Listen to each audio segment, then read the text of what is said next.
Okay, so welcome to our One World Energy Encounter with Zohar. This week's portion is Korach.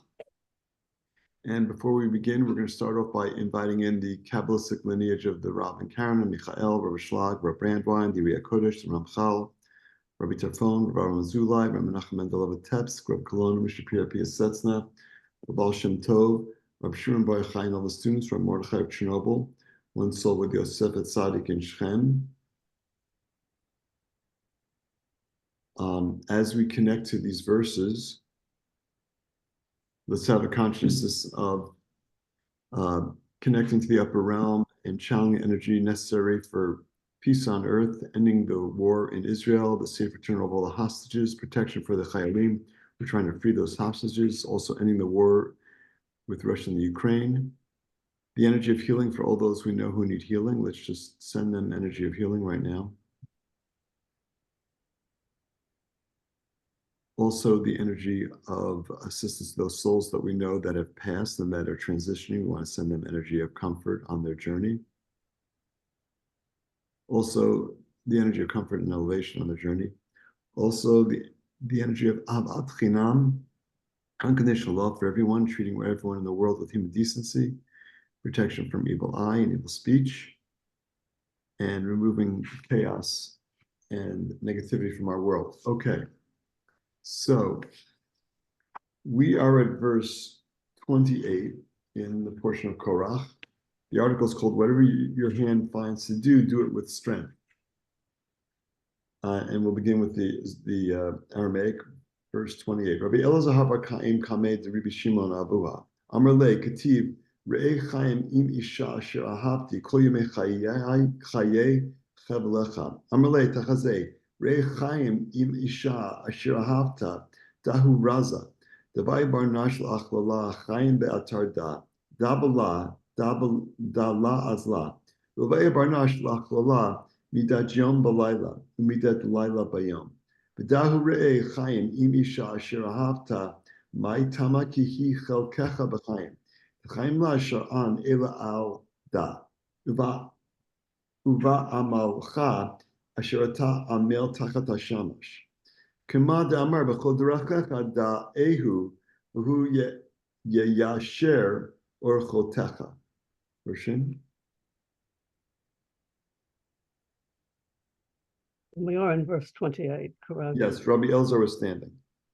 Pardon? It starts off, Rabbi Elazar was standing. Right, I got it. Thank you. Rabbi Elazar was standing in the presence of his father, Rabbi Shimon. Okay, so we have Rabbi Elazar with Rabbi Shimon. They're not just together, he's standing. So he's, what's the difference between sitting and standing? As a matter of fact, when we're at services, we're at connections, there's times we stand, there's times when we sit. When we're sitting, we're kind of grounding the energy we just got. But what happens when we stand? We're elevating our consciousness. So this is Rabbi Elazar standing. He is in an elevated consciousness. Go ahead. So by the way, so are we. This is us also elevating our consciousness. And remember, the thing about studying the Zohar is it's not literature. I mean, it is words, so in that way it's literature. It's holy writings. It's channeling energy from the 99% realm, the realm beyond our five senses. So we are connecting to that world, those worlds, not the 99% of reality. So the logic that we use in this 1% does not, the same rules of logic do not apply in the 99% realm.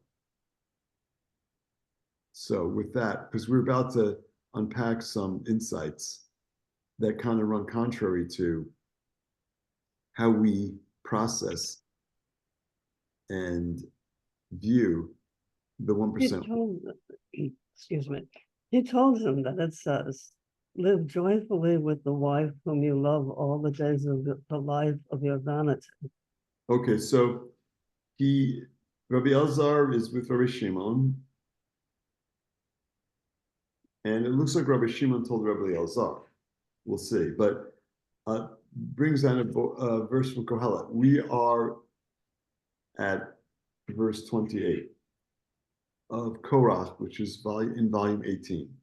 So, David, is that the reference to the vanity of the vanities? well, Havel Havalin, which is vanity of vanities, that is an aspect of what King Solomon is discussing as the author of Kohelet, of Ecclesiastes. That is a recurring topic. And so it looks like in that book that nothing matters. Like you can do everything you want, but nothing matters. And that is code. So part of what we're doing here is encoding an aspect of what is the meaning of the things that King Solomon was saying in Ecclesiastes. So he refers a lot of times to life here as vanity, meaning it's empty, meaning it's shallow. So is it? I mean, it can be. So we have the opportunity to unpack what King Solomon means by that. Because it seems like all he's saying is, hey, love the one you're with. I mean, we don't have to go to Zohar for that. We can just go to a rock and roll song. So there's got to be a lot more to it than that. Go ahead. What is the explanation? Yeah, what's the deal? What's going on? Go ahead. He said to him, come and behold. The verse, live joyfully with the wife whom you love, is the secret that a person must include life. Oh, so the secret isn't the wife and it isn't the whom you love. There's more to it. It's about life. So this is a universal consciousness that we're connecting to here too. Go ahead.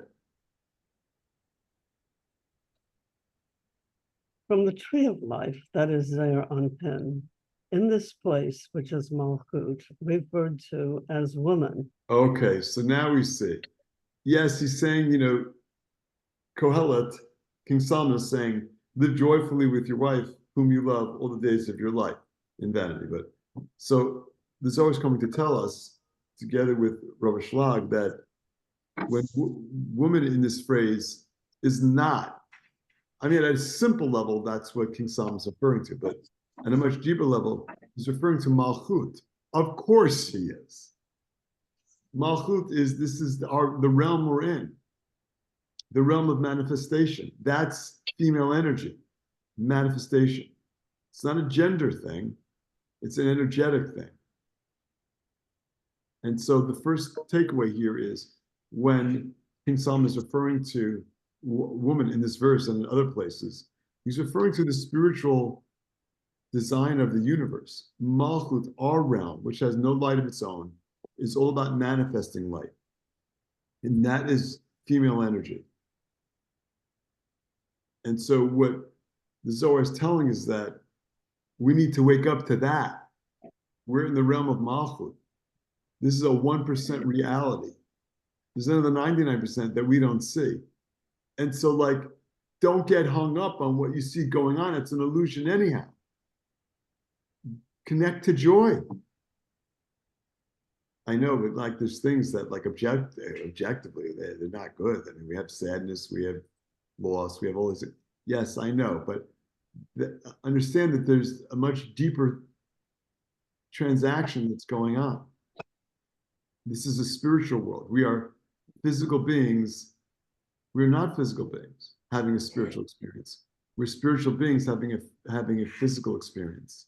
So we need to connect back to that spiritual being part of our reality, which is the greater reality. I mean, we literally have clouds. We have blockages in front of our eyes. We can't see that. What's the blockage we have in front of our eyes? Physicality. The illusion of physicality. Okay, keep going. One does not go without the other.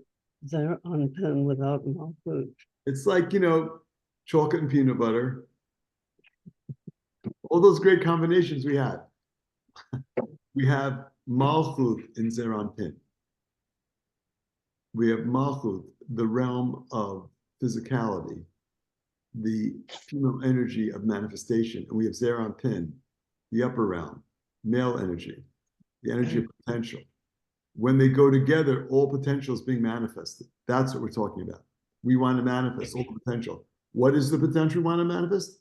The energy of healing, the energy of immortality, the energy of removal of all conflicts in the world, the energy of treating everyone with human decency, energy of peace on earth, the energy of the end of pain and suffering. That's what we're talking about. Go ahead. A person must include the measure of the day at night. What does that mean? Go That ahead. is, a measure of Zer Anpin referred to as day, and Malkut referred to as night, and vice versa. The measure of night and the day. Okay, so even though we perceive darkness, night, a lack of light, a lack of the Creator's energy force, even though we perceive that, that's not what's going on. So we have to work to raise our consciousness so that we can see that light and include it and remember that even in the darkness, there's light. We're at verse 28 of the portion of Korach in volume 18. So again, for us, this is support coming from Rabbi Shimon, coming from the Creator, to help us see the light in the darkness that we're experiencing. Go ahead. That is the meaning of live joyfully with the wife whom you love all the days of the life of your vanity. What is the reason? For that is your portion in life. That's what we're here to do. That's the hand we've been dealt. That's our portion. Go ahead.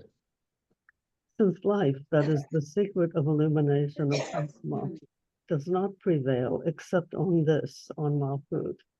Since the illumination of Chokmah does not become revealed in any other place than her. This realm of Malchut is where the energy of Chokhmah can be. This is, again, Malchut is the 10th of the Sfirot.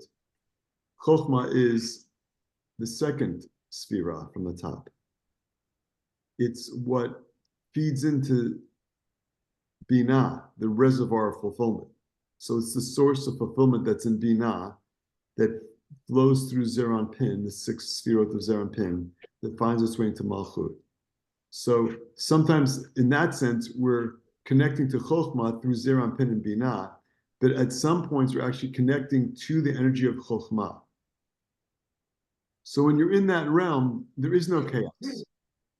No chaos. Negativity. There's no death, illness, none of that.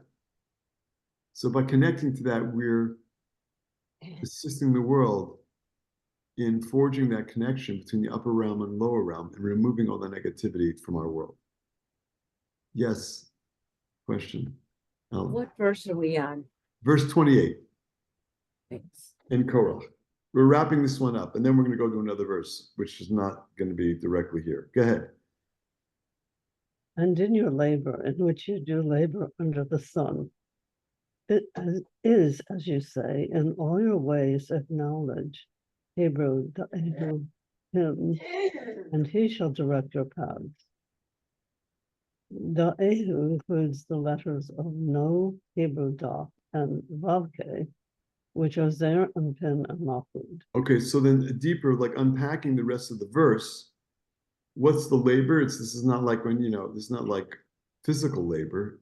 It's the work we do with our consciousness to see the deeper reality. And the proof of that is acknowledgement, which is da'ehu, which is acknowledgement is consciousness, but in this case, those letters actually come from the unity of Zer Anpin and Malchut. So this whole paragraph again is the ways in which we use our consciousness to see the connection between the upper realm and our realm, even though we don't perceive it with our five senses. When we raise our consciousness, when we're at an elevated consciousness, when we're in an elevated place, just like Rabbi Elazar is at the beginning of this paragraph where it says he's standing before Rabbi Shimon Bar Yochai. He's in an elevated consciousness. And so for us, this is about us elevating our consciousness. And what does that mean as a practical matter? Well, as a practical matter, we experience darkness. Things happen and we get dysregulated. Now, a therapist will tell you, you're responsible for your dysregulation. I mean, it's nice to know when we're dysregulated. Sometimes we don't even realize we're so dysregulated. We completely lose consciousness. We completely lose the ability to see that we're not in an elevated place. That's the key. So we want to develop greater awareness, greater acknowledgement, da'ehu. Hey, David, Yes. I'm looking at the Aramaic, and it's Daled Ayin Hey, not Daled Vav Hey, at least in the word Daehu. So I'm a little confused by I thought it was a literal translation of the Aramaic letters, and it actually seems to be the concept is the words connecting us to the Vav Hey. It's the last. No, it's da vav hey. But I'm looking at the last. It's the last word. It's the last word on the second to last line. Daled ayin k vav. That's what I'm saying. Okay, Vav. Okay. Yeah. Got it. So da is from the word yodea, to know, and the vav k is Zerampin and Malchut. The second K being Malchut, the Vav being Zerampin. So it's out of order, but notwithstanding. That's that's good. Thanks for pointing that out. In case anyone else also was just sometimes like it's so to me it's amazing when we see an understanding of the letters. We take things literally, then you break it down and you see there's so much more significance to what's being said. And again, that's the Zohar helping us to impact the deeper significance of the words that are in the holy writings, in this case, Ecclesiastes. But what it's also assisting us is doing is unpacking the things that happen in our life. It's like you look at things that happen after they're already done with, and it's like if you want to look at it with a higher consciousness, you'll see that it was important. If you're looking at it from your lower consciousness, like, why do I have to waste my time with that? Literally. That's the two different consciousnesses we're talking about. I see things that happen. I'm like, why did that have to happen? That's a lower consciousness. And I see things in the higher consciousness. That didn't happen to me. That happened for me. Yeah, I was late for class. Not this one. I was late for a class. Yeah, you obviously weren't supposed to be there. I marinated the mushrooms and I forgot to put them on the barbecue yesterday. I mean, that's not just a made up story. I really did that. Okay, so like I obviously I'm supposed to have the mushrooms for Shabbat dinner. Obviously. I literally open up the fridge and I see what is in that foil tray. I have no recollection. That's the way it goes. David, when that happens, I also feel like what we're supposed to be thinking is that obviously you gave it up to the light, so whatever was supposed to happen, happened. But I'm also thinking that where was my attention in the moment? Why did I forget? Because, quote, we're multitasking, quote, we're ADD, right? We've lost, we don't stay the course. We go here, we go there, right? So why did you forget? What else were you doing that, quote, distracted you from the light? Having a great time. Literally. So I'm just saying, you're right. It was like, but I don't want to, like I was looking at the material for this class today and I'm like, I really don't know what's going to come up. And I'm like, what's going to come up is what's supposed to come up. That's the point. What's happening is always happening. It's always supposed to happen. I had a conversation with someone yesterday who was like, they had something they needed to share, and they were kind of beating themselves up for not sharing it sooner. I'm like, you shared it at the precise right time. No, but I mean, I really needed to share this. This was important. I'm like, yeah, maybe, but this was when it was supposed to come up, not before, not before.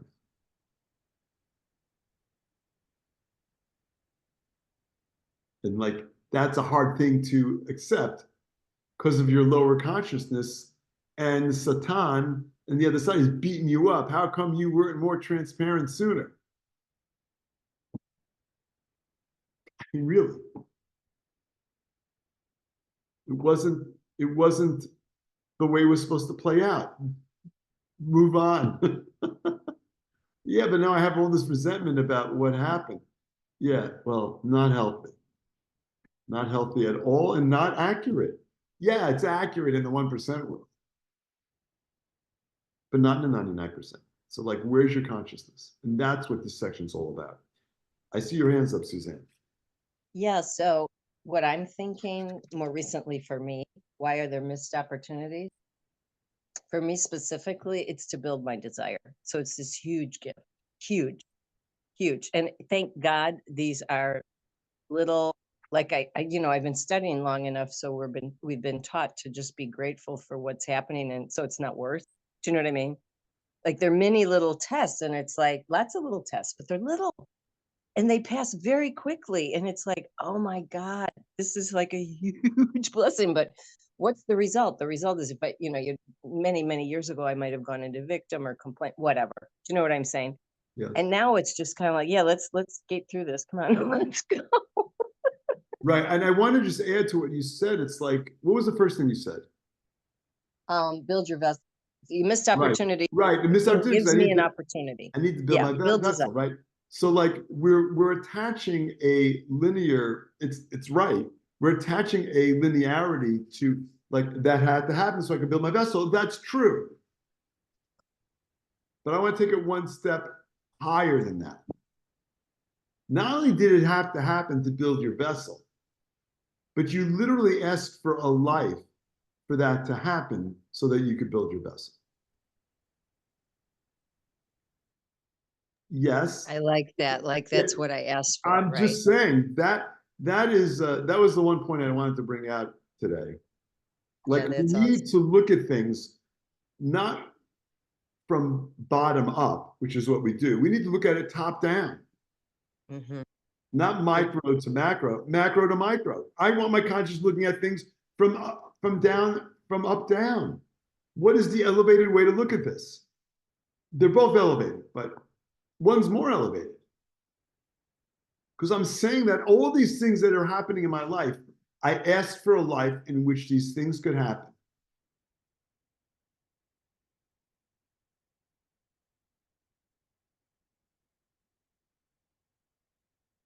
And that's super powerful.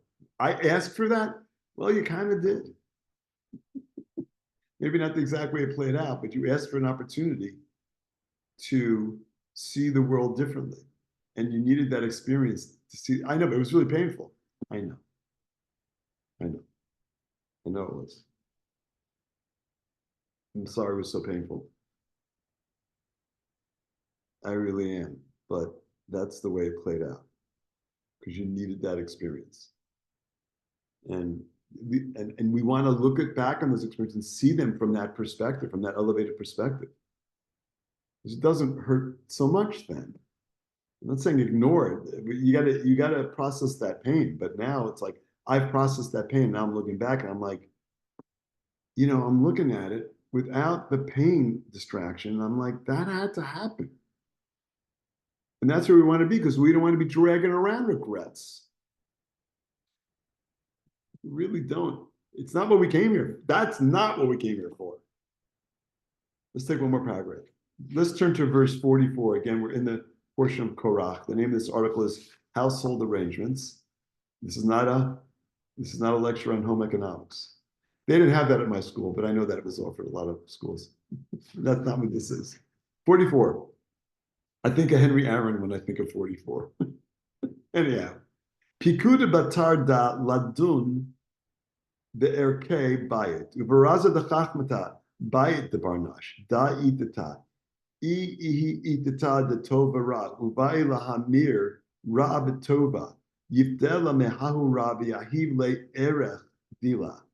Aval itata de ilana de chaye. Idmer bala ya'arkana zahav uzuchuchit utmurata klei paz. De'en la erech. Kama de idmar eshet chayil ateret bala. Vidmar eshet chayil mi yimsa v'gomer. V'tashchinta man de gamir de gamil chasadima leit erech la agra dile. Uman de cham legaba leit erech la unsha dile.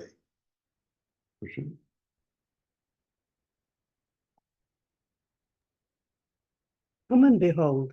Oh, wait a second. It's 44. It's the We're precept. not there yet. Okay.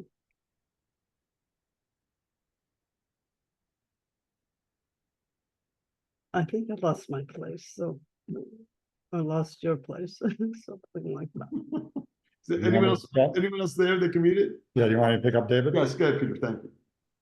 The precept following this is the dealing in household arrangements. Okay, so a bunch of precepts that the Zohar is going through that are important ways in which to view the world.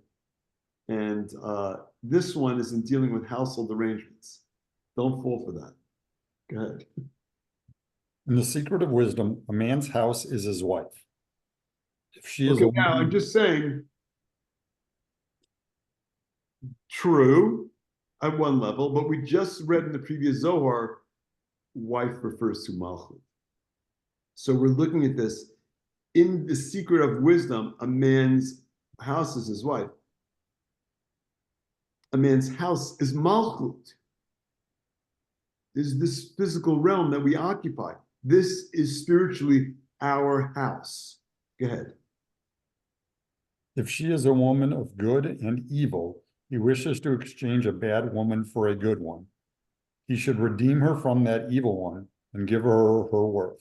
Okay, so what's this really about? How do you want to look at the world? Through the eyes of a consciousness of the tree of knowledge of good and evil, or through the eyes of the consciousness of the tree of life? That's the work we're here to do. We are confronted with the tree of knowledge of good and evil. And to the degree that we want to look at the world through the eyes of the tree of knowledge of good and evil, we're still taking a bite out of that apple that Adam and Eve took a bite out of in the Garden of Eden. So the challenge is to raise our consciousness up to the level of tree of life. That's what the previous paragraph we studied also talked about. This is all about what does it mean to choose life? What does it mean when I take a drink and I go l'chaim? Toasting to life. Yeah, choose life. What does that mean? The tree of life. It's the tree of life. It's a reminder that we want to have a consciousness of, like, I don't know what the deal is with what's going on. I see 1%. I know there's a 99%. It's such a difficult consciousness. And frankly, the vast majority of our brothers and sisters who are sharing this house with us are not at that level of consciousness. And that's where we want to be. We're sending kisses also, Rocky. That's where we want to be. Holy kisses. That's where we want to be. With unconditional love. That's where we want to be. What do you mean unconditional love? Look what they did to me. No. You asked for that. It's actually for your benefit. It doesn't feel the way it's a bit. This is the life. We asked for this life so we could navigate a world to remove our blockages, to elevate our souls, and thereby elevate the souls of the world. That's what we're here to do. Okay. And that's at a certain level. What does it mean to exchange one for the other? I'm really giving something away. I'm letting go of my hang-ups. We're hung up on stuff. I'm letting go of my ego. This ties very neatly into this week's portion, because what Korach did, and this was a lecture that, a small lecture that Eitan Yardeni gave. So what did Korach do? Korach went to Moses, in this week's portion, Korach goes to Moses and Aaron says, look, you have Aaron as the high priest, but I think I should be the high priest. And is there anything wrong with that necessarily? Maybe he should have been. So Moses and Aaron, what do? They get all upset. They get all they get all like, up in Korach's face. They get all defensive and conflict. And what do? They say, okay, they're open to it. Maybe you should be. And so the whole story plays out where they say, we're going to let the Creator decide. And that's what happens. Now think about each one of us when we are confronted with something that challenges something that we think is important. And so what Eitan's teaching is, in this context, what's the difference? How do I know when conflict is positive, and how do I know when conflict is negative? Maybe there's times I do need to confront. And what the teaching is, and what we see coming out of this, what does it mean to have to choose life, to choose the tree of life? Your agenda doesn't matter. It's the Creator's agenda that matters. So it's an opportunity for us to do some self-reflection on, is the conflict about my agenda, or is the conflict about creating unity in the world? So Moses and Aaron were about creating unity in the world. Maybe he should be the priest. Korach's agenda was, he wanted to be the priest. It was personal agenda. And that's why when the ultimate test comes, there's an earthquake, the land opens up, Malchut opens up and swallows up Korach and his 250 followers. End of story. Except we're still reading about it. So this is the opportunity. Like, if you want to hold on to things, you're going to be dragged away with them. Your own personal agenda will hightail you, take you for a ride, an emotional roller coaster. And by the way,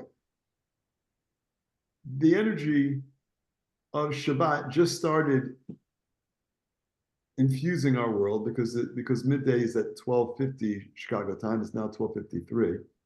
So already we have this energy of Shabbat coming in. And tonight is the new moon of Tammuz, Cancer.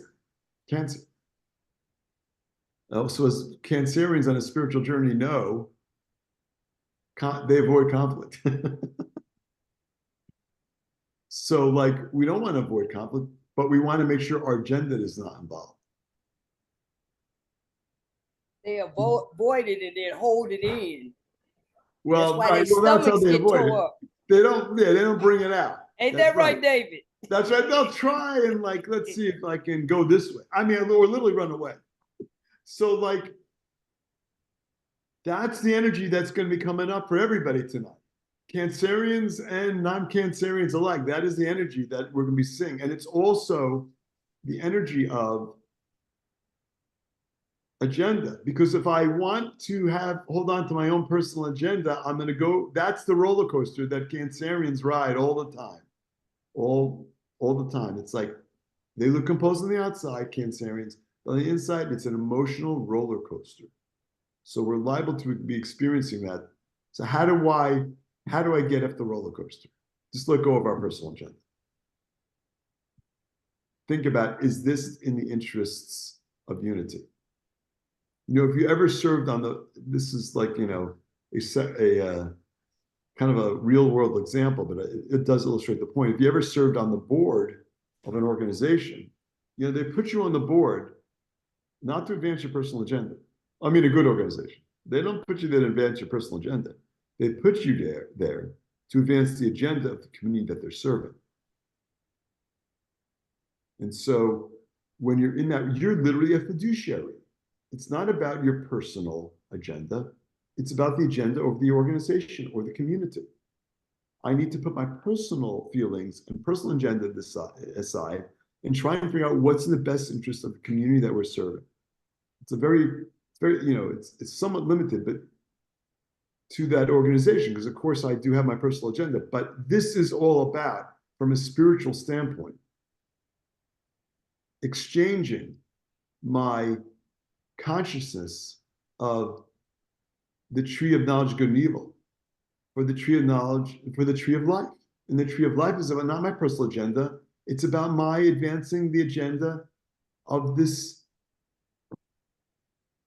world that we're in, and our elevated consciousness of removing negativity in the world and channeling the energy of healing and channeling the energy of unconditional love and treating everyone with human decency and channeling the energy of of peace in the world and immortality. That's what it's about. That's what we want to be. That's us aligning ourselves with the light of the Creator. Yes, Suzanne. So in the prep, there was a prep email, had an excellent limud from last year. And I listened to Michael Berg all the time, but I obviously missed it last year, the Korach lecture, because it was all brand new to me. But I would just suggest that everybody listens to it. It was a beautiful prep. Okay. But there was also that one, which made a lot of sense. And it's about kind of what you touched on a little bit, but with a twist. Okay. I don't want to kind of give it all away, but yeah, it's really no. super. And there was another one by Shimon Sarfati that talked about jealousy and or guilt and jealousy, like one's a form of the other. And honestly, I couldn't even hear him. Do you know? Like I heard him, but I couldn't. So I actually listened to Batya Salman this week talk about really what jealousy is it's not about the person. We're jealous of the person. It's about what they have. We personalize everything. We get jealous of somebody, but it's not them. It's what they have. We want what they have. Right. So when you start looking at it like from that perspective, it diffuses the conflict with the person. It's about wanting to have something. And if it's ours, we'll find it. If it's not, it's a waste of time, literally. Yeah. I'm trying to inject gratefulness into all the, as conscious as I can be. I try to inject a gratefulness, like, well, that's good, like good for them, I think this stuff is so exactly subconscious. Yeah, it's so subconscious that I'm not even conscious of some of this stuff until you study this for a bazillion years. Yeah, it's like so like, whoa, how far back does this go? I'm not even aware of this. Like, often a lot further than we realize. Yeah, it's wild. It's wild, but I just found those two. I want to go back and listen to Shimon, but I need to do it when I can hear it. Meaning absorb it. I'm sure I absorbed it, but I was just in the clouds. I went straight into the clouds. That's okay. You probably did absorb it.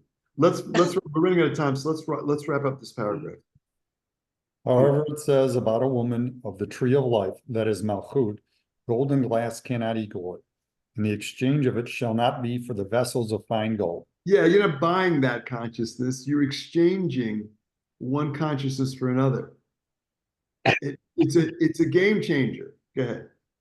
She is invaluable, as it says. A virtuous woman is a crown to her husband. So in this context, when we exchange that consciousness, that limited consciousness for a more expansive, elevated consciousness, it's priceless. It's priceless.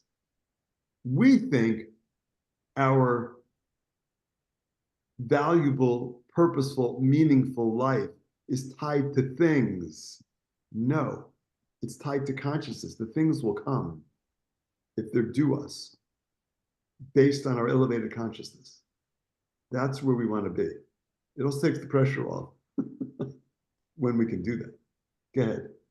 And it also says, who can find a woman of worth?